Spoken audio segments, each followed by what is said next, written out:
Hi, it's David Avrin, and welcome to the Why Customers Leave podcast. Just a decade ago, you'd never heard the terms blockchain or metaverse, cryptocurrency, non-fungible tokens, and digital assets. Well, now they are transforming how we look at information, what we own, what we don't own, and who's in charge of it. Well, today on the podcast, we're going to take it out of the conceptual and talk about what it all means to your business and the future of transactions and business relationships. I'm talking to the brilliant Pamela Norton, the CEO of Title Chain. She's a legendary pioneer in the development of technology designed to secure trusted interactions and transactions. Get ready to take notes. Let's geek out together because we're all going to learn together. I'm David Avrin, and this is the Why Customers Leave podcast. Back in 20 seconds. Are you ready to future-proof your business? Well, sit back because customer experience expert David Avrin brings you the Why Customers Leave podcast, featuring outspoken thought leaders and business builders as they share their creative strategies for serving a new generation of customers and clients. Listen in, or you can watch the video version of the conversation. Now, here's David Avrin. Hey, welcome to the podcast today. This is going to be a great conversation. There's so much information. We hear so much of talking about blockchain technology and what does that really mean, and cryptocurrency, and although sometimes we conflate the two.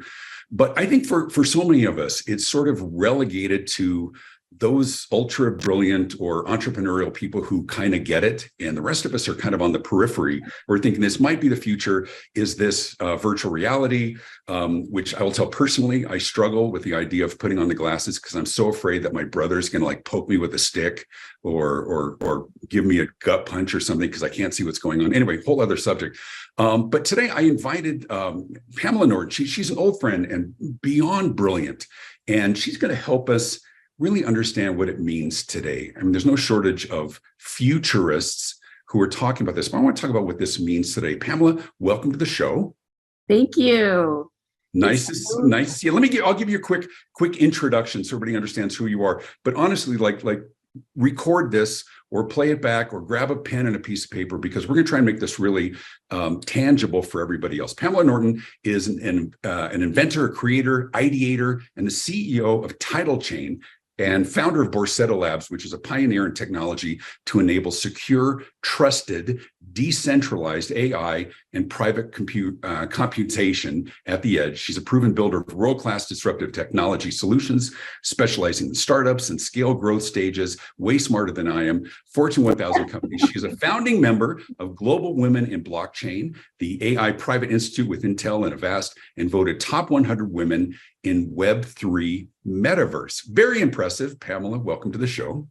Thank you. It's so good to see you. It's always so nice to be back together with longtime friends. Yeah, I read your background and I'm thinking I was a cheerleader in college.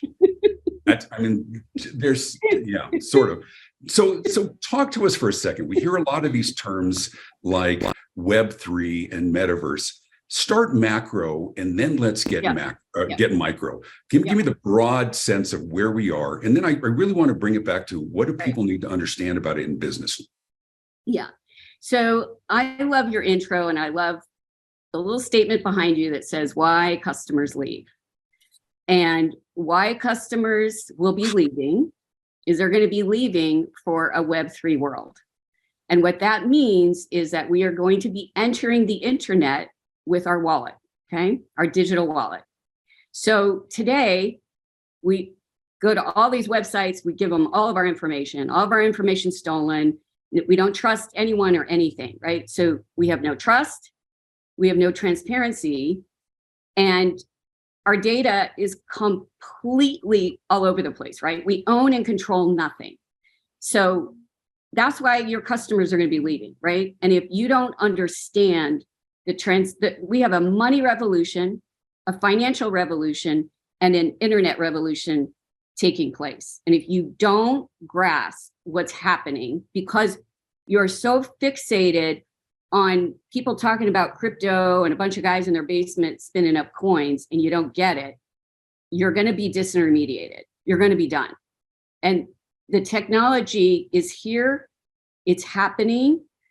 And I want everyone first to just take the word crypto out of your head. Like, just remove it. Okay, let's just let's just take it out. Take it out. There's a connotation there of speculative and all over the place and risky. Right. And bad money always comes in to push out good. Okay. So that's a proven fact. Historically, it happens, right? All it is we have software that uses a math protocol, smart math, okay? And it's authenticating a transaction without a middleman. It's all the blockchain is doing, right? So with that, you have efficiencies, right? Because we have inefficiencies today because we have all these hands in the pie, right? And all these people taking money, holding our money, right? Paying extra fees, usury fees in many cases, right? For people that need a loan. So now David and I can have a transaction together, right? His phone to my phone. We don't realize that transaction when we do it today has how many people in the pie, right? Taking our money. So if we can just kind of step back and realize the new internet will require our wallets to access it, right? Sure. So our wallet will be my identity. You're not going to see my identity. You're just going to know I can go to this website because I'm already a member or whatever, right? So does that kind of help? It's like, well, but talk to me about how does that, I mean, let me sort of encapsulate and you tell me if I'm getting this wrong. So today, of course, every transaction goes through a technology provider, goes through a bank. But to be fair, that gives us a sense of confidence because JP Morgan Chase or Wells Fargo or something has an internal system that supposedly keep it all private. But when you're talking blockchain, if I'm describing it accurately, is basically everybody sees everything, so nothing can be cheated, right? Is that a bad way to articulate blockchain? So there is a public record of a transaction, right? That can't be cheated. This happened, right? But my personal information. So for example, I created an I NFT'd myself, right? That's what we're doing, right? I NFT'd myself, right? I've taken back my identity, right? I was born Denver, Colorado. We won't talk about how long ago. So what does that mean? I am a unique person. I have a unique DNA, right? I have a unique token that says I was born, I exist, right?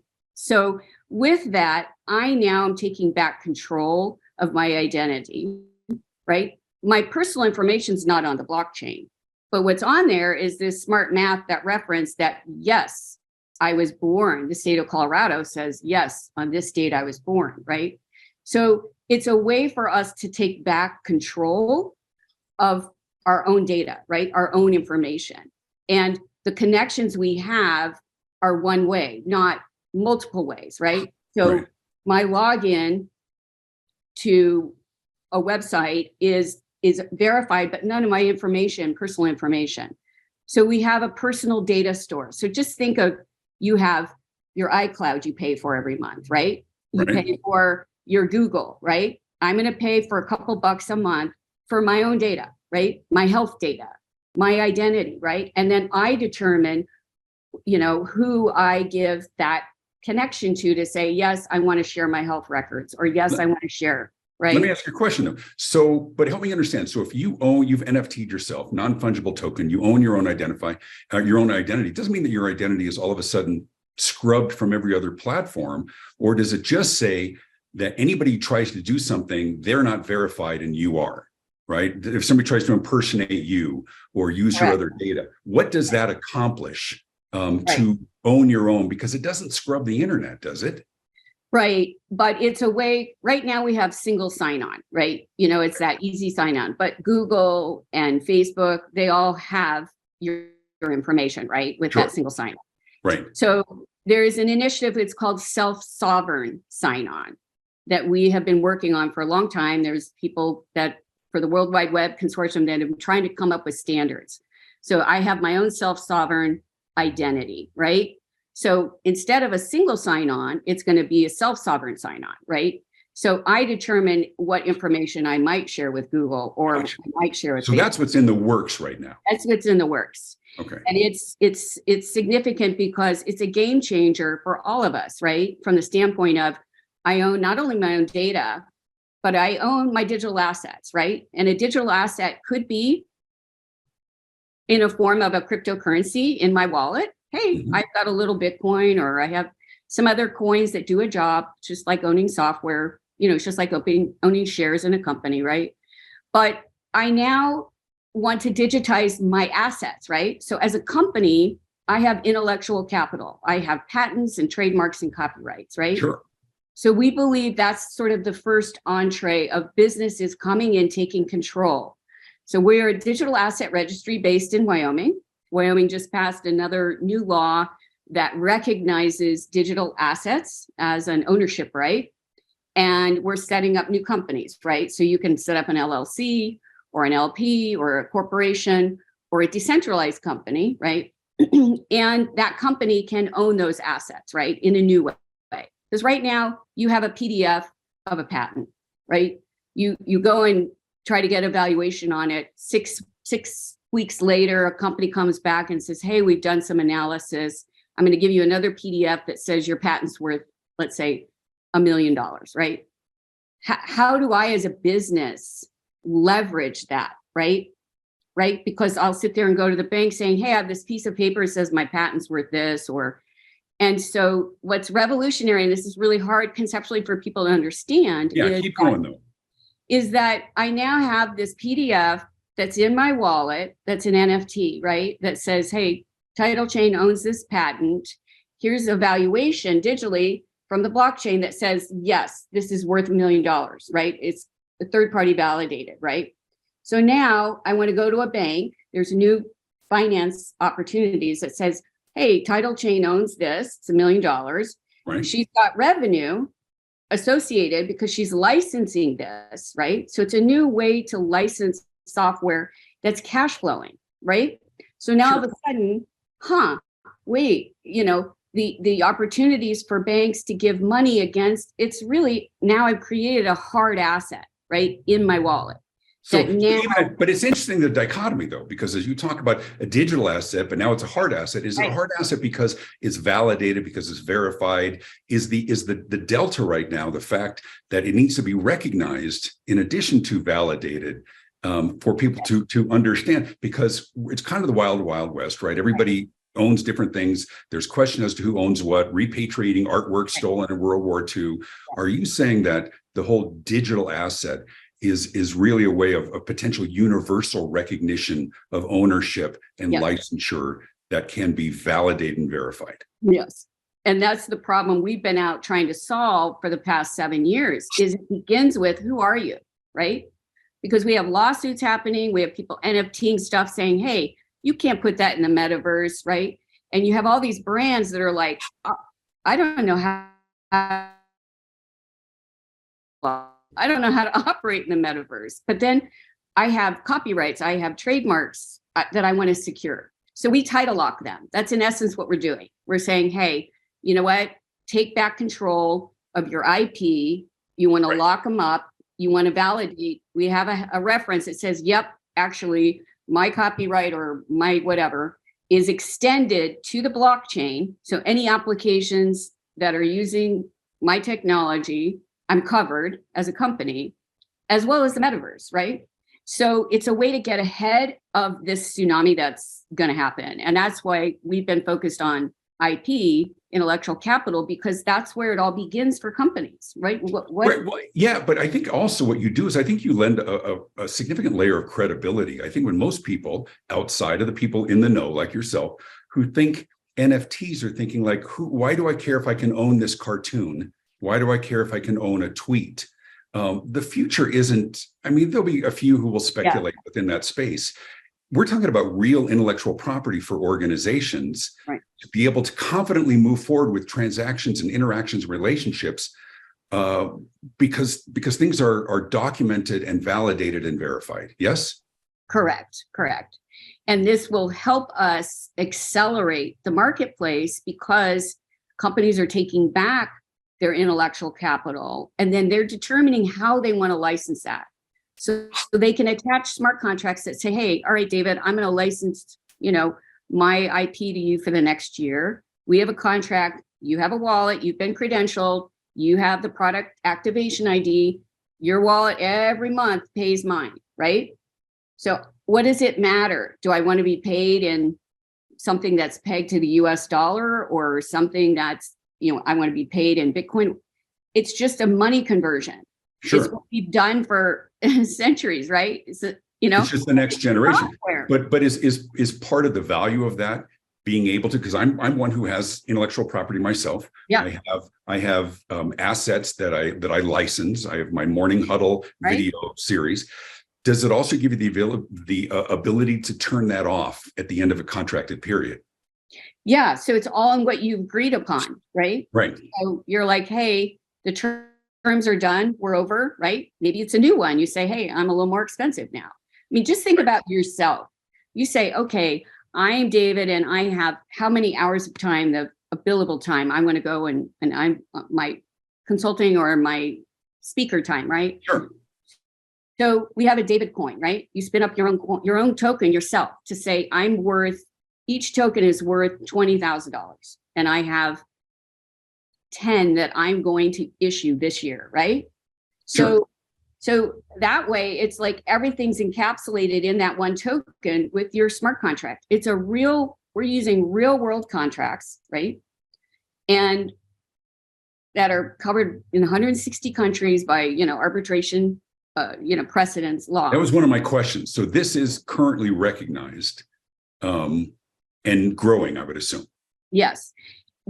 So what's interesting about this Ricardian contract that we use, it covers property title rights. And that's sort of the core of our patent is recognizing property title rights. Because when we recognize that, goes back to, 1800s, right? So there's precedence. So your contract says, hey, you're going to pay me $20,000. This token represents, this one unique non-fungible token represents our agreement, right? So you can look at it's a human readable contract you're looking at. And what makes it smart is we embed code that says, hey, Pamela, you're going to pay David $10,000 initially, right? But after he's, presents, the other 10,000 goes in the wallet, right? So again, we've minimized, what we're doing is compressing the business process, right? We're compressing the need for so many lawyers and on all sorts. Well, that was going to be my question in terms of what problem does this solve? Because right now I'm doing contracts, I'm being paid by my clients. Is it the fact that there's so many other hands or things that might be disputed and this to some extent precludes that? Help me understand what problem we're solving, because we're doing financial transactions. We have ownership rights. We have certainly voluminous case law that allows for that. The growth of this is coming. It's here. It's going to be the standard. Why? What does it accomplish? What does it solve that currently is at risk or isn't being done well? Right.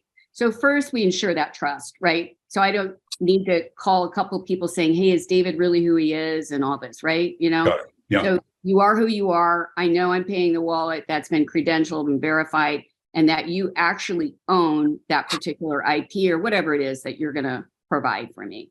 We're automating operations, right? So we're reducing for people those additional expenses of, hey, I got to go out to a lawyer again, or, all sorts of things, right? Sure. And reducing reconciliation from accounting and all of that, right? Because the transaction happened. It's an immediate settlement, right? To your wallet. So there's not this, oh, wait, we got to wait for accounting and for, 5-day hold on the money and all these other things. So there's an interesting sort of efficiency, as well as you're being paid when they said you're going to be paid. You're not like, hey, what happened to the wire transfer and all of that. So people are getting paid faster. You've got immediate settlement. You're reducing, litigious kind of, situations, and you're taking back control. You're the bank of you. And that's why it's so hard. People are like, guys, because we always are in debt. We're taught to be in debt. We're not taught that.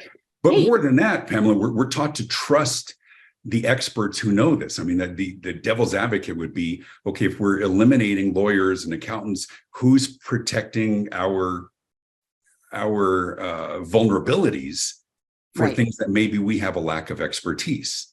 Right. So how is this address that?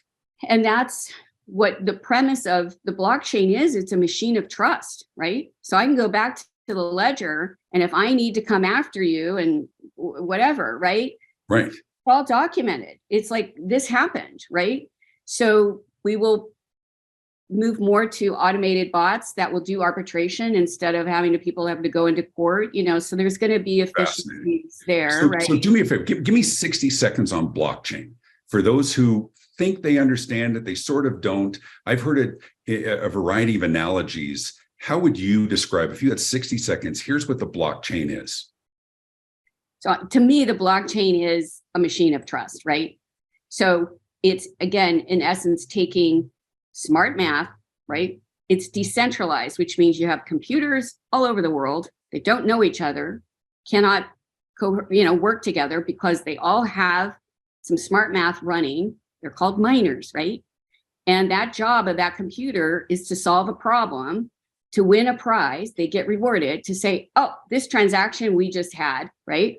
There's a copy of that on that computer over there, on that computer over there, and that. So there's no way to go back and say, actually, this transaction didn't happen. We have that today. We need banks today. We need all of them to say, there's no double spend. We're paying for all those people to say, yes, right? But now we're actually using machines to do that. And so do we trust machines, right? Well, I trust a decentralized system. You're saying you trust, maybe not trust one, but when there's 2,000 of them, and they all agree. Somebody described it once as, is when you do a major transaction, you're doing it on the 50-yard line of the Super Bowl at halftime. Nobody can deny something didn't happen because everybody knows it did. Doesn't mean they know the details, but it just means you can't get away with stuff. Because that's one of the biggest challenges, isn't it? Is in today's world, it's scammers, and anytime there's money somewhere, somebody be there trying to take it away. Right. Blockchain protects you from that, yes? Yes. And again, you can still put bad information on the blockchain, right? You can still have bad actors doing things, right? So that's why, again, the problem we have been focused on for some time is, who are you? Verifying that, right? From the standpoint that you are who you are. And what's your company? Verifying your company is, because as we know, a lot of companies come in as front companies to steal IP from US companies, right? Right. So like, hey, not going to happen. Like, either you're credentialed or your shareholders or stockholders are credentialed. So we go through an anti-money laundering and, verification, right? And now I want to license that, particular software. So there is no question that I have the rights, as I'm deploying it in the metaverse or whatever, I can showcase on the blockchain of this. This is my product activation. Here's my, my audit trail of I've paid, right? There's no question that I have rights.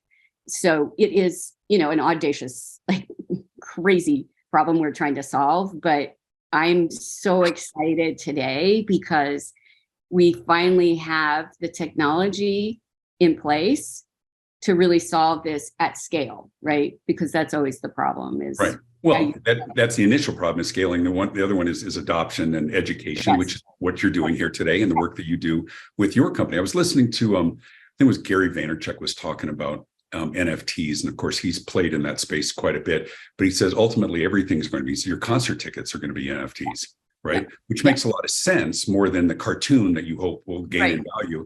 That one verifies, I bought tickets to go see Jack Johnson, right? And those are my tickets. And here's the validation. And nobody's going to steal my tickets unless I transfer those tickets or sell those tickets. Yes? Correct. And it's just like your airline rewards, all of it. And it's a way to create this so customers don't leave, right? How do you create that stickiness to ensure it's a consumable NFT? All it is one of a kind, unique, happened. I used it. I benefited. So there's. Does it expire at that point? Yeah. So at that point, based on the smart contract that said, hey, this has been used, can't be reused again. Got it. Then from a back end accounting, how much easier that is for companies. Absolutely. Because, and that makes it much more tangible as well. So help me with this. Let's make it a little more micro from the macro. So for those entrepreneurs, business leaders, and others who are listening to this right now, give us examples of I mean, granted, we're going to go through a transition period, but for today, standard business model, restaurant, consultant, whatever those, logistics company, what are the kinds of ways that they can dip their toes into it? What are the initial immediate benefits? What are the kinds of things that they can digitize and validate ownership interest? Give us some examples of how you're seeing that or the work that you're doing in helping facilitate that. Yeah. So one example we're doing, it's really interesting, is with the veterans in Wyoming. We have a small pilot project on digitizing them from the standpoint of their identity, right? Because again, we have this identity problem. So we're launching what's called Valeo. It's a digital health DAO. And a DAO just means it's a way for us to launch a new company that everyone becomes a member and is rewarded, right? So these vets get credentialed, right? They take back control of their health records. We credential the doctor. So they have a one-to-one connection with the doctor, and we have an AI agent, right, that is following their health. These are individuals that are suffering from post-traumatic stress, Sure. Syndrome and dementia. So what we're trying to showcase is how can we take back control, the privacy of our health? How can we create an AI tool for them to help them? How do we have a one-to-one connection with the doctor, right, to help them as they are, trying to survive? And then they have a Garmin device. So this is for any company that has some sort of health device or gadget, right? We're all concerned about our data going out, everywhere, right? Sure. So in this DAO, all of the data stays in there and we learn from it. And then they get rewarded. They get Valeo points for people that want to leverage that data, right? So the DAO itself will be able to sell the information or will be able to grow. And there's an incentive for them that they get maybe points for special food or nutritional. There's brands can come into these DAOs. I think DAOs, and I don't mean to get way off here, but I think that is the most revolutionary tech that's going to happen of why customers spell that. Yeah, it's decentralized autonomous organization. DAO. DAO. But what it really means, it's a digital co-op. So it's just like a credit union. So think about a credit union, right? So we're setting up a digital health DAO for vets right now. So we can help onboard them. We can help them feel that this is trusted. Because they're afraid to tell anyone that they're suffering, right? They've been trained. So that's a really exciting pilot.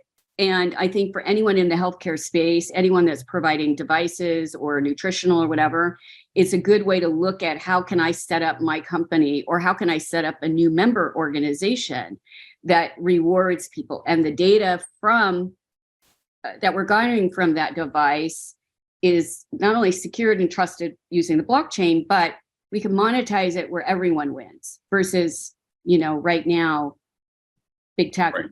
Well, I hadn't sort of seen conflating, gamification with data, but it certainly it gives you that dopamine hit, doesn't it? When you're doing something right, doing something you're supposed to do. Is the challenge? Well, you tell me. I don't want to put words in your mouth. I'm looking at it in terms of there's got to be some measure of a transition period. Even with the DAOs that you're talking about, it's got to be a supplement to the traditional healthcare that they're receiving. For people who are struggling and people may have some sort of deficiencies, I got to think that there's a bit of reluctance to suddenly put all their faith in something else that's new that they may not quite understand fully. Yes. Now, I know in Wyoming in particular, there's about 400 DAOs that have been set up. Utah just approved legislation this week for being able to onboard new companies. You're just kind of wrapping it like an LLC, if you will, right? Sure. So yes, it's still early on, but I think 2 weeks ago, there's a new, check it out, it's called Vita DAO. Pfizer just put in about $5 million into that DAO because they're trying to accelerate innovation on some IP, right? So you can actually put in IP there, and you can munch and crunch and learn on all your members in a way that you can't do today, right? Because of legal stuff. And how can we fast track, especially healthcare in this country, in a way that we're taking back ownership, not only of our data, but, so I do see anyone in that healthcare space is really interesting. So you talk about Pfizer throwing some dollars in. The red flags that go up in my mind is, who feels threatened by this? When you were talking about, even from a financial perspective, the big financial players, certainly the government who wants their hand and stuff, doesn't like the idea of things becoming decentralized and not needing them, right? The big push against, renewable energies oftentimes historically had been the traditional energy companies. So who's threatened by, we'll talk about the medical side, just because that was your example with the DAOs. Who sees risk in this to their traditional business model? Well, the two monopolies in healthcare, right, is Epic and I think Cerner, right? They control the entire market. So they're not going to want to lose that control. It's all the big players. I mean, the government right now is pushing the narrative out there that crypto is so bad. Bitcoin, I think Powell just came out saying, Bitcoin's going to go to zero because we're going to launch the digital dollar. And there's just this fundamental lack of understanding of the technology, and that, America always has this unfortunate sometimes position.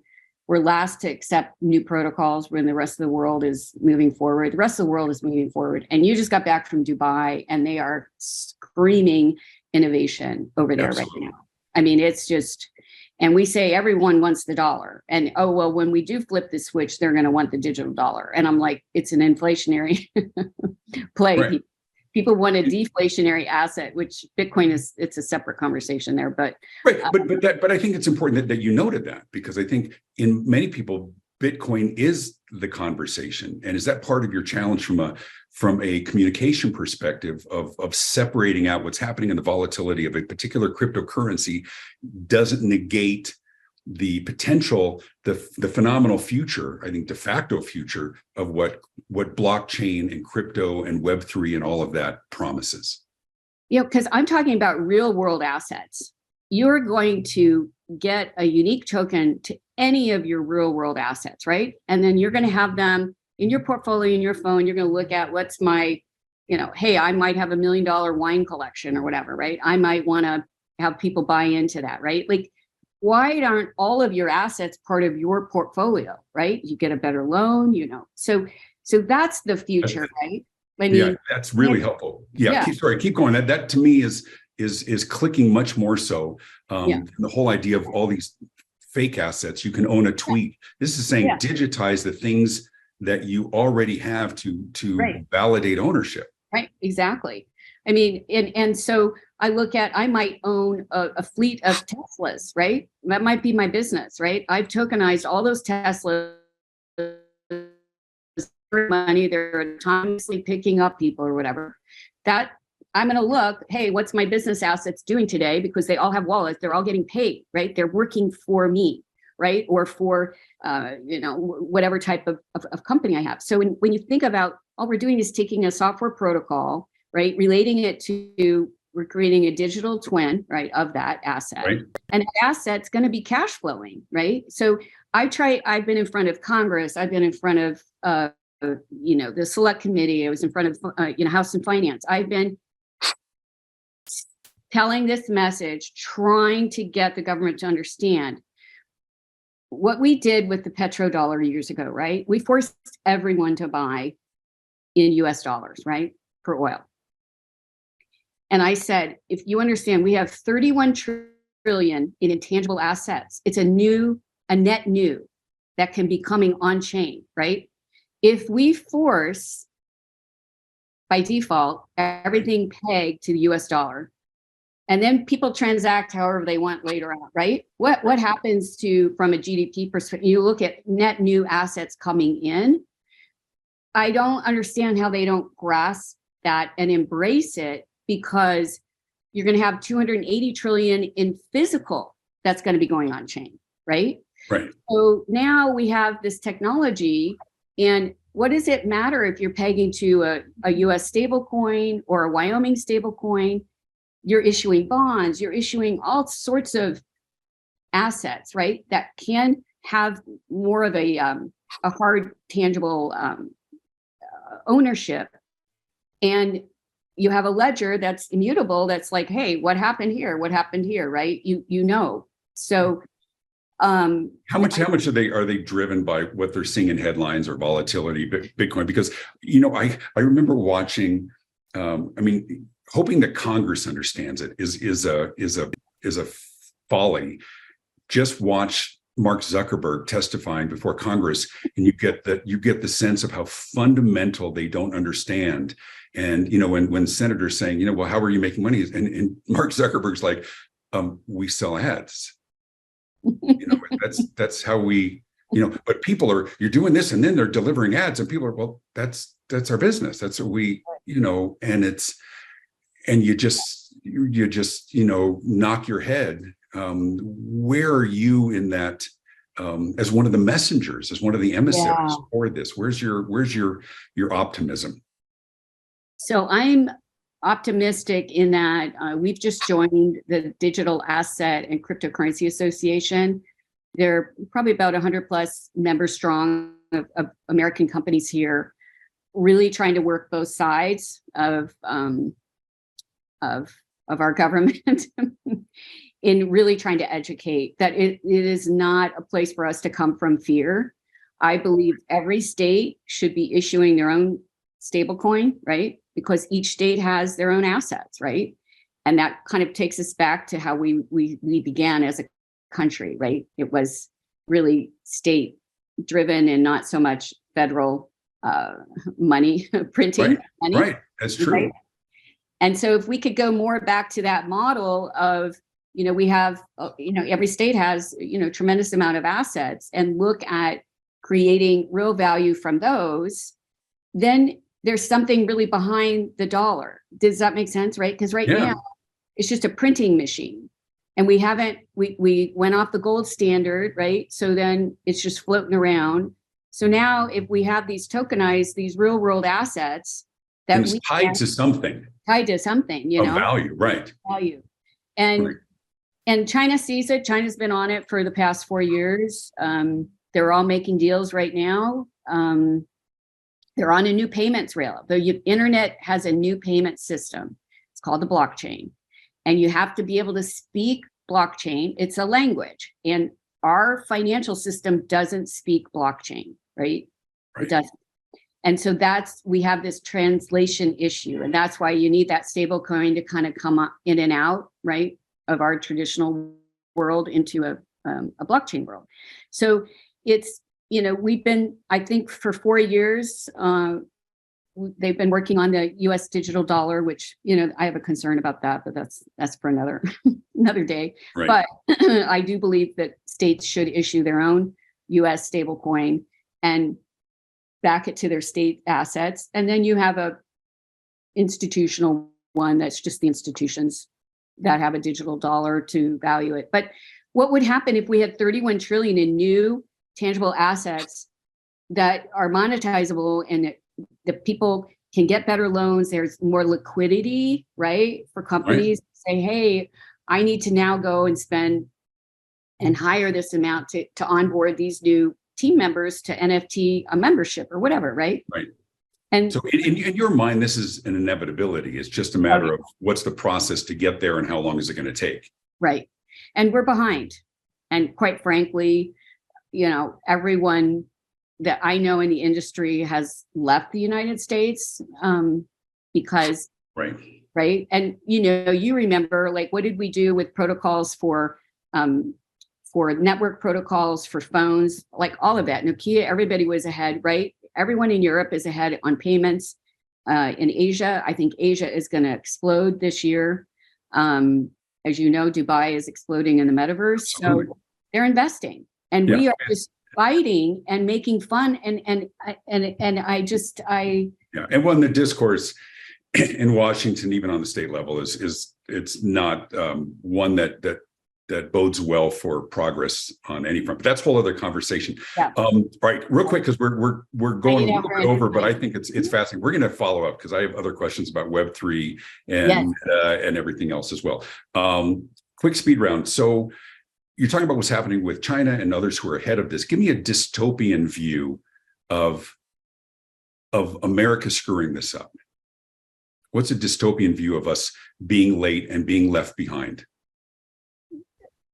We won't recover, I believe, right?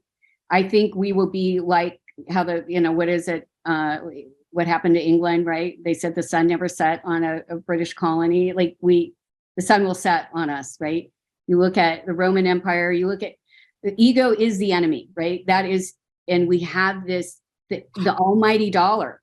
Does anyone understand the almighty dollar? And I'm like, the almighty dollar is not in these transactions, people. It's about the velocity of money. And if people don't want to trade and use your money, you're a third world country. And that's what it's the risk of loss of value of what we think is valuable today. Yeah. Right. No longer being the I don't want to say gold standard, but being the standard. Right. What do you think is the most exciting new tech that's coming down the pike that maybe we don't know about yet? Oh, yeah. And you're like, can I talk about it? Yeah. What's exciting? Give me a broad sense. We're going to be able to do X, Y, and Z without having to do L and M. Okay. So you have a box, right? Computer box, right? It's a chip, right? And you can compute on huge amounts of data, and you can learn without any of that data coming out.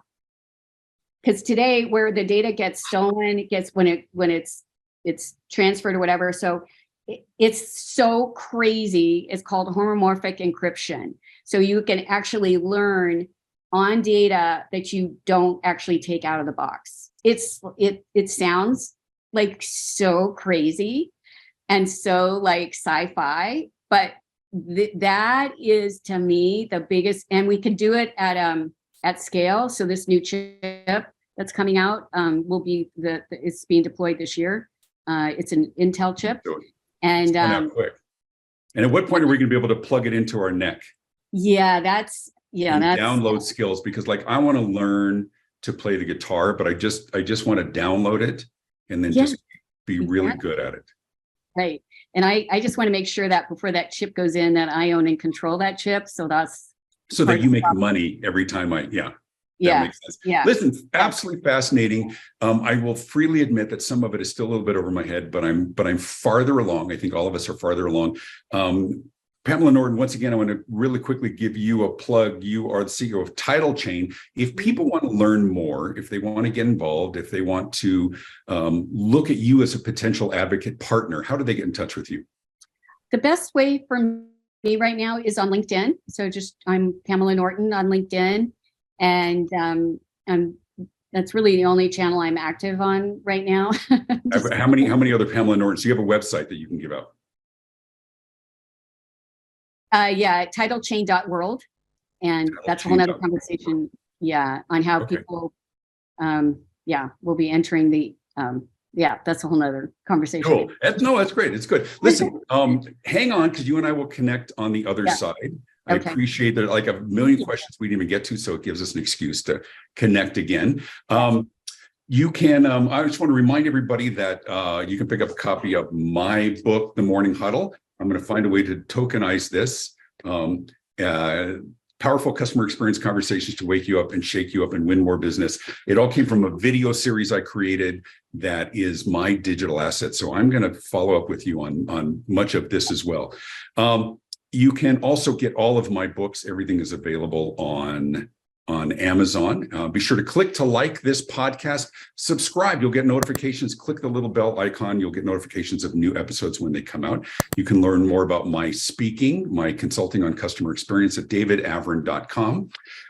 Thanks for listening and watching the video version of the Why Customers Leave podcast. Big thanks to my guest, Pamela Norton.